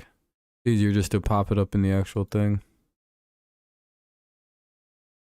I don't know how everyone else feels, but I feel like Kenny Pickett should have been would have beaten the Jets. Yeah, probably. And yeah, if he had like time to prepare as like the starter, and if his receivers didn't suddenly develop a case of fucking can't catch the ball-itis.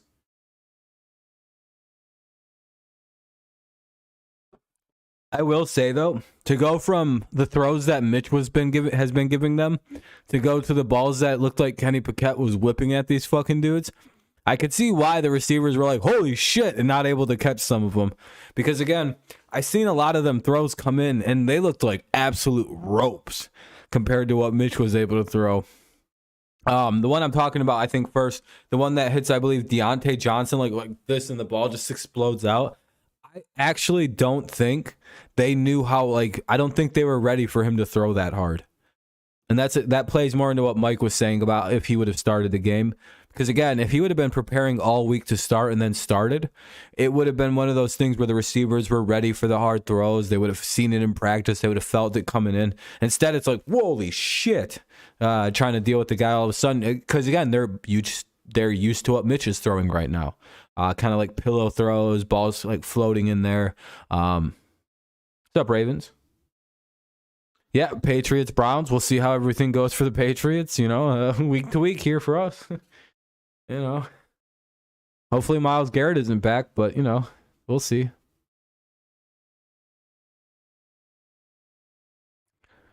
So who else is still amazed that Myles Garrett isn't dead right now?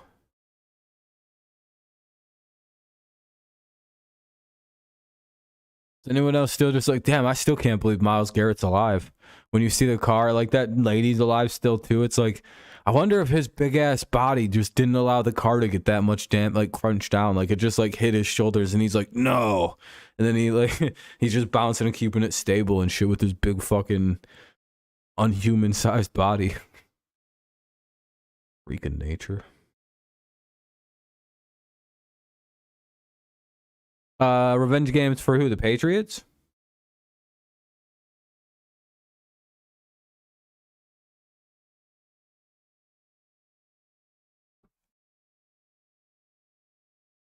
Garrett and Goff versus New England. Oh yeah. Damn, we gotta play a couple fucking. Yeah, this could be a revenge game for the. Well, see, this is Matt Patricia's revenge game. Because I can only imagine right now the one person on the Lions who wants to beat the Lions more than anyone on planet Earth. What did Jacoby Brissett say about the Patriots? Who gives a shit? And we also took a number of years away from their.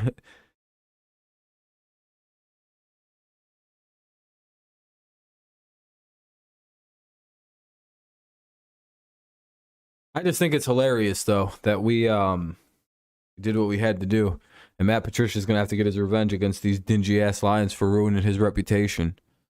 Fucking shit team, blaming it all on him for no reason. Yeah. No, I would say it's more the Matt Patricia revenge game. He was their head coach. If Goff was still on the Rams, I would say yeah, but you know.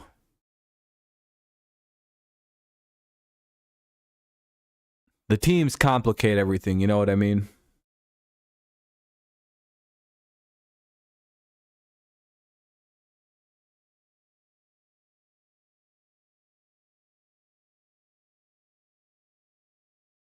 Oh, he said that? That's crazy. That sounds like something in the NFL would say.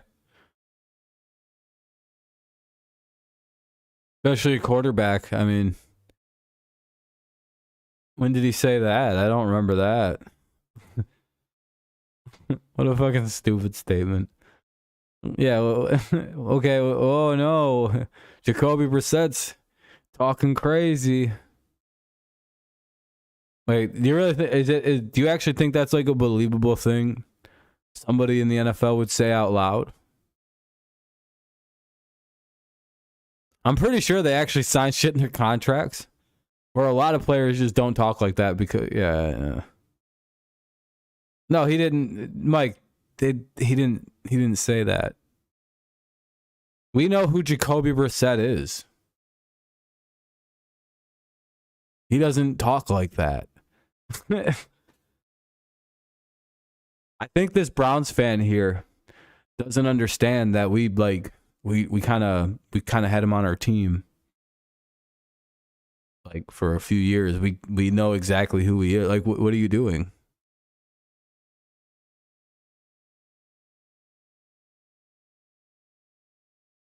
You do know like he played here, right?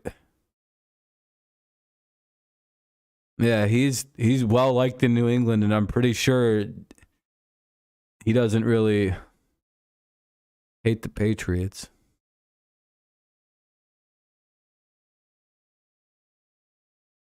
Kind of a weird dude. You don't understand. Like we actually know the quarter. Like that's the problem. You're like talking. You're like using a guy that like the Patriots like know. It's like, like at least use a believable player.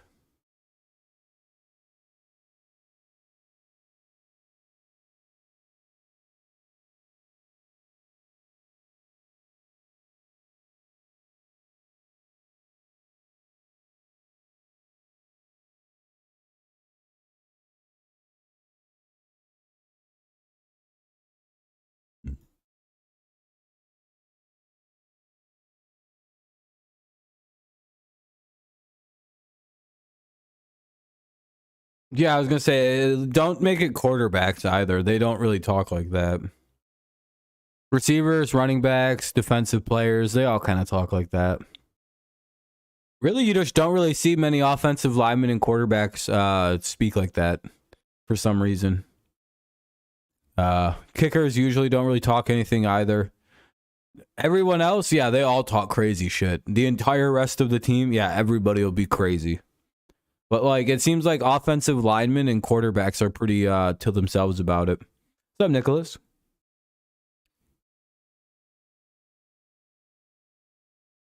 Or at least they're not as public facing about the shit they're talking. Because I believe at that level of competition, everyone's shit talking. it's kind of like a childish thing to think that they're like not shit talking each other, but it's also kind of, it would be childish to think that they're like mortal enemies like I used to.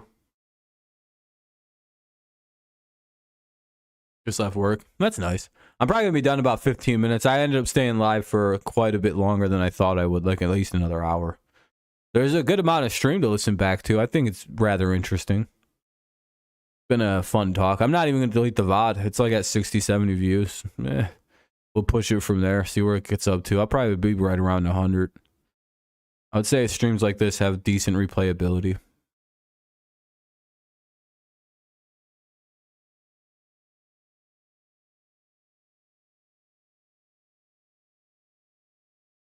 I don't know. Yeah, I think we covered just about all like the major stuff. Now we've just been bullshitting. Yeah, I wish there were more quarterbacks that were kind of like openly cocky, but it just doesn't fit. It would be weird. It just doesn't fit the position. It'd be like Baker Mayfield, but like, I don't know.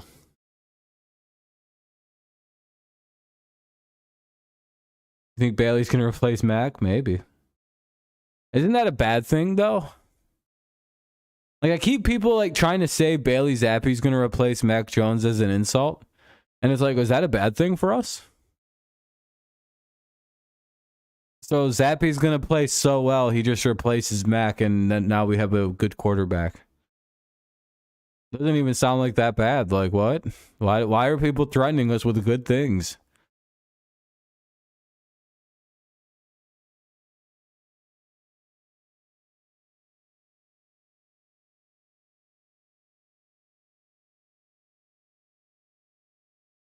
We don't have another quarterback, Colin.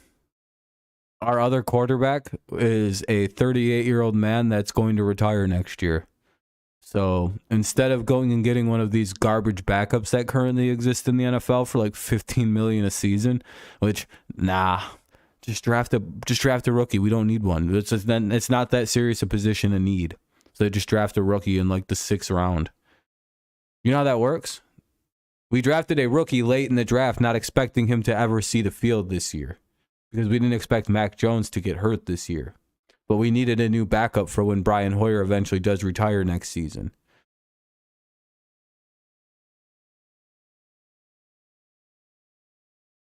Oh, yeah, you mean the best rookie offensive lineman in the draft? That's crazy.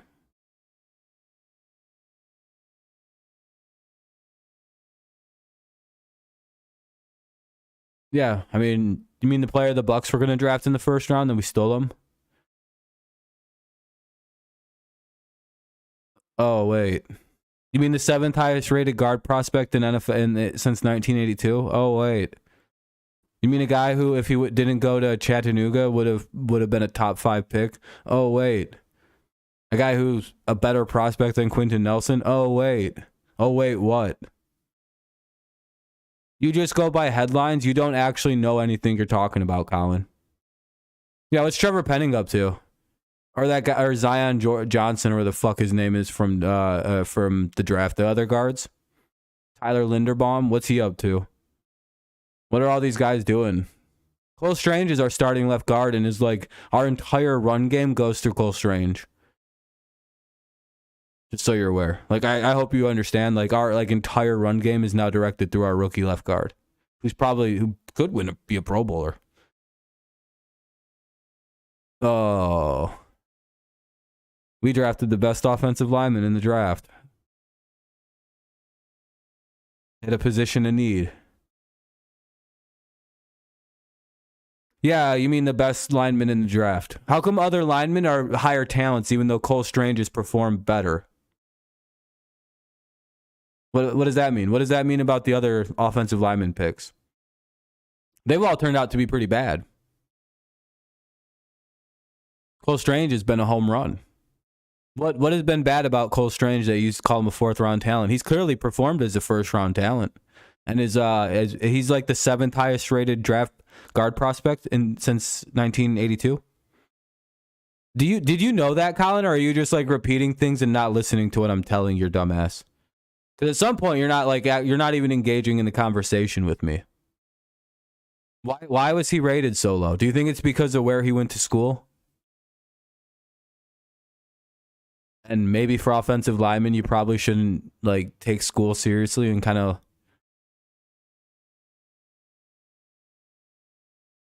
Yeah, we got close. It was a pretty good one. Did you know that he's the 7th highest rated guard prospect in league history, basically since 1982, since they kept track of something called raw athletic score to measure like the rating of a prospect.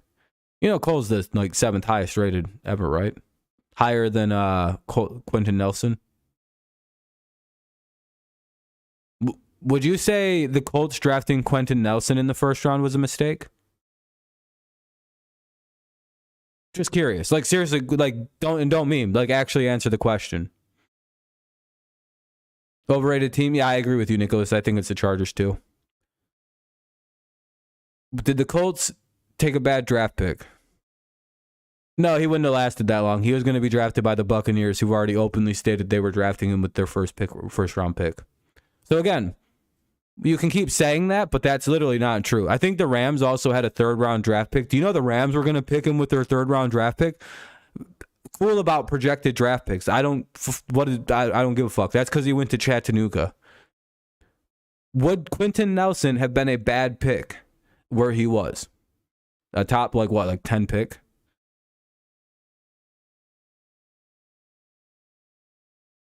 Is that a bad pick by the Colts for taking that guy? Because guess what? Fucking Cole Strange is a literal higher rated prospect than that. Why? Because you're memeing, right? Quentin Nelson was a bad draft pick? Really? Really?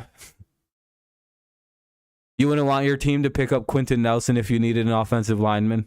Okay. Now I know you're full of shit. I'm done talking with you now, Colin. I might ban you from this chat because now I know you're trolling. Nah, I think I'm going to. Oh, okay. So the best guard in football you just don't want on your team. Got it. That's really strange. Why don't you want the best guard in the NFL on your team? You just wouldn't want him? Like the best guard in pro football? Oh, okay. See ya. Yeah, you're a fucking retard, dude. Bye.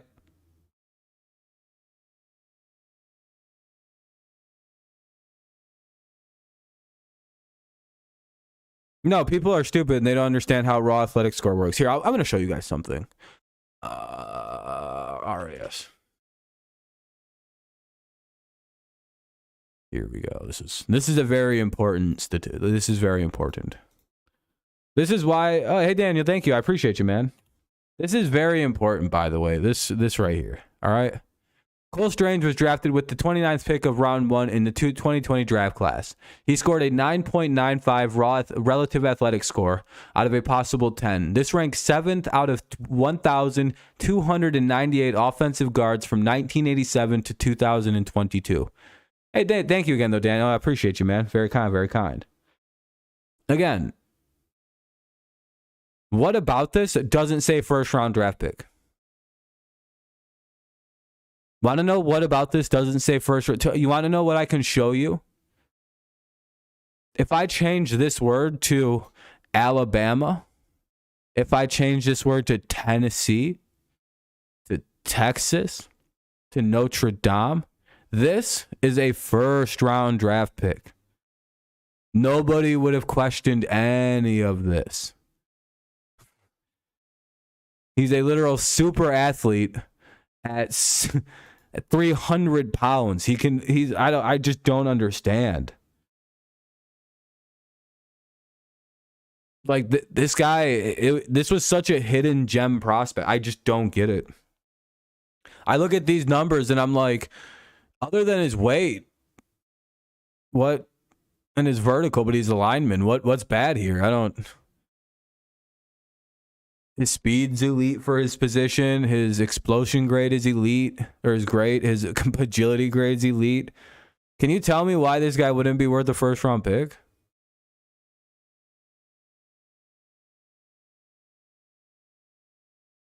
$91 benches at 245. Look, 31. Ran a 5.0 40. Yeah, he can literally put on more weight, which he has already. Dude, some of these are like unreal. Like, He had a broad jump of fucking I don't know. Can he bench 700? I don't know, maybe. But this is actually a very good way of this being.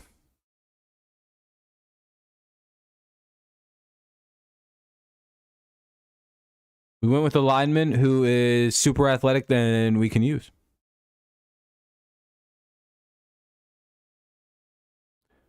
The top 50 to 60% of the best players in the top 20% athletically. Yep. By the way, this is relevant because it's like this guy says, broadly the top 50 to 60% of the best players are in the top 20% of the league athletically. You always have like your rare exceptions like Tom Brady's, Peyton Manning's, who are just kind of garbage athletes that are just really good at playing the game. Kickers are usually kind of fucking things up like that too. Like fucking Justin Tucker's. But again, for the most part, the better you are of an athlete, the better you are going to be at pro football. Even if you play a position like offensive line, you're faster, you can move quicker, you have better response time to people and shit. You're a little, just speed, quickness.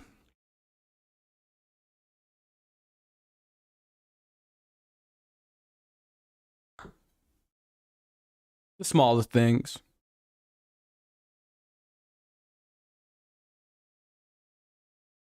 Again, my guess is he turns out to be a lot like Joe Thuney, but we'll see if he gets there. Like, again, I think he can be at least a Shaq Mason replacement. And he's significantly cheaper, and it's not really that big of a drop-off, I'm not going to lie.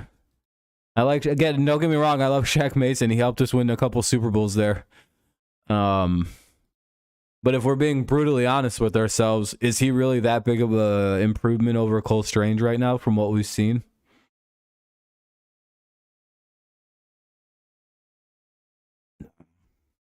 Not worth what we would have had to pay Mr. Shaq Mason. Just yeah, I mean, would J.C. Jackson be a little bit better than Jonathan Jones? Probably not, actually. He's been the number one corner in football this year. I don't know about this week. He got beat once last week. That was pretty embarrassing. That guy made that fucking freak catch over him. But, I don't know. It was weird to see somebody finally go after the dude, though. I was like, holy shit, Rodgers threw right at him. They've looked better and better. During the 2-game win streak, did Burrow even get sacked? What did he get sacked once or twice against the Dolphins? And against Miami, that he didn't. It seemed like he wasn't in his fear for you know what I mean.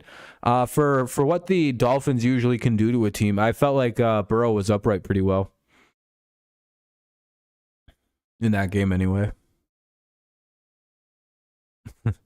For whatever it's worth, he stayed up pretty good.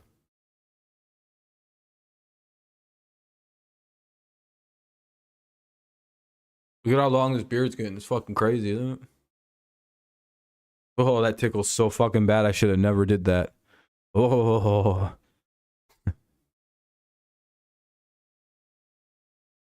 Yeah, Lyle Collins is playing a lot better. That's the main thing. He just has to get chemistry with the line down. Everyone's just got to get used to each other, and they're slow. It's kicking in. Oh, Jack Jones? Yeah, he's a problem. You notice they had him playing outside corner finally, Mike? I don't think he was playing slot last game for the first time. I think that's where they stuck, what's his name? Little Miles Bryant. By the way, it looked anyway. I'm pretty sure Jack was playing outside corner. Remember the game against the Ravens? I'm like, why the fuck can they just move Jack outside finally? And I think he and Jones, the other Jones, were playing outside. And they had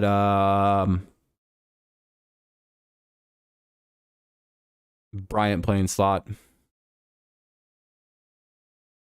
Yeah, I don't know. Fucking Jalen Mills sucks too. I don't know.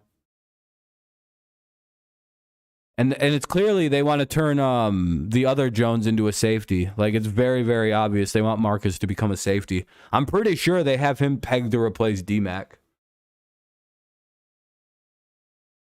As a quasi-corner safety role. Because I think Marcus is a slightly better athlete, speed-wise, than Jack is, and I feel like Marcus is being groomed for a very specific hard role to play. Because again, Devin McCourty plays a very difficult role in our secondary. It's basically he can be a corner or he's a safety depending on what the situation is. And Devin McCourty plays that role very well for us due to his speed and understanding of the game. And Marcus is a very smart player and incredibly fast, but he's got to learn how to play that very esoteric position that we have Devin McCourty playing. About Devin McCourty? Yeah, he's a fucking menace, dude. He doesn't play an actual position, I don't think. I think it's just some weird quasi out there position that just it sometimes acts as an extra corner and most of the times it's a safety, but he just kind of lives up top and shit, and just sometimes he's very very it's a very weird fucking position he plays. Yeah, they audible. The Patriots will fucking adapt to what you're doing. Like, oh, okay, we're gonna do this then. And it's just yeah, most defenses just don't change if you audible. They just go, fuck them. And that's why they get beat on a really good audible all the time. But you're not beating the Patriots that way. They're too well coached to get beat on some fuckery. Which is why, you rarely see them out of place.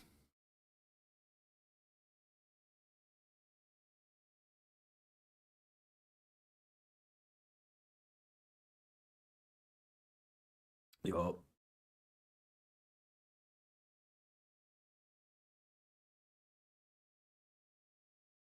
I don't know. I feel a lot better about the team heading into this week, though. If we lose to the Lions, it's not really that surprising either. Because you know what? It's nice for being a Patriots fan right now. Nobody can say shit to us if we lose. Yeah, we lost. We have a third-string quarterback from Western Kentucky right now. Suck our dicks. What do you think we were? We're not a lock to beat the Lions. We could genuinely get our teeth kicked in this weekend. Yeah, he's been hurt. He actually was really good prior to getting hurt too. He looked really fucking good in the preseason. It actually looked as though Belichick had finally drafted a good receiver, and then the motherfucker got hurt, and every Patriots fan went, "Motherfucker, dude! We finally had a receiver to fucking talk shit about." We still do. He's going to be great. It's just there's a delay in getting the debut off. It's good times a coming.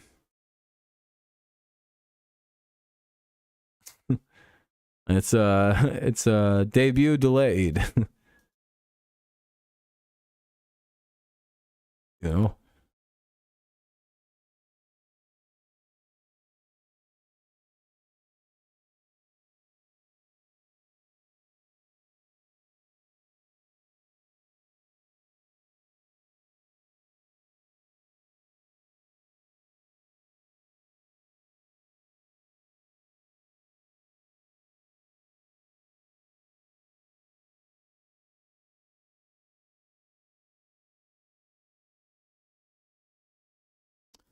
Yeah. Yeah, it's this week or next week or something like that. He could be out till week 6, which wouldn't be that crazy. All right, though, everybody. I think I'm going to start to wrap her up tonight. I've gone a little longer than I thought I would, and I don't really have too much else to stream about tonight. Stream started off really slow. It took a while to get anything going. Until the last hour, it was a fairly dead stream. I appreciate you guys coming in. Yeah, there's no need to rush him without Mac being here. If you have left a like, I appreciate you. It's cool. It's kind. You should go check out the pigs video if you haven't watched that, but it's getting pretty good views, so I'm not too worried about it. Getting up there. We'll leave your picks, check them out, see how they compare, yada yada. Yeah, that about does it for tonight. Yeah, all right. Tomorrow night we'll do the NFL Weekly News Show where we actually talk about the news, where it's like forward thinking instead of like kind of looking back on the games and kind of talking about what it could mean going forward. Yeah,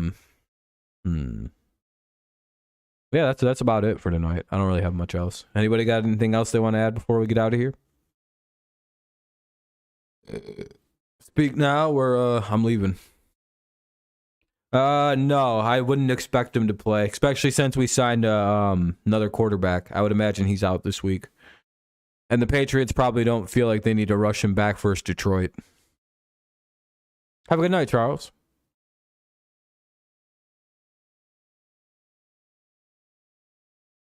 Thanks for tuning in, buddy. Appreciate it.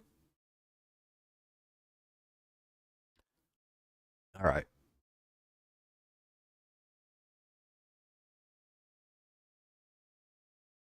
I hope he's back, though. That'd be fucking awesome if he's able to play this week. I'm rooting for it. I'm hoping so, though. If he is back, I'd be a very happy guy, because then we'd definitely beat the Lions. Won't even be close. All right, though. Thank you guys so much for tuning in tonight. I appreciate it. It was kind of a slower stream, but hey, I tried to make it work. Hopefully it was somewhat entertaining. Thank you guys for chatting, though. It really actually carried the stream forward in a great way, so I appreciate you guys. Thank you. Cheeto, Ven, Mike, big chatters early on. Especially Ven and Mike. Daniel, too. Thank you for the donation. I appreciate you. And that's pretty much it, I think. And everyone else who chatted as well. If I forgot your individual name, I apologize. That Ego guy. Nathan was here for a minute. I appreciate that. And thank you to the lurkers. All right. All right. Bye-bye. Have a great night. Go Lions. Go Tigers. Go Patriots. And it's I'll see you when I see you next. Hopefully it's tomorrow. Maybe it's Thursday night. You never know. Thursday night's going to be...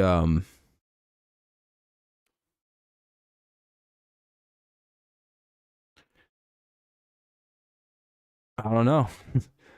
I don't know what to consider Thursday night football this week. That looks like a fucking abomination. All right, guys. Have a good night. I'll see you.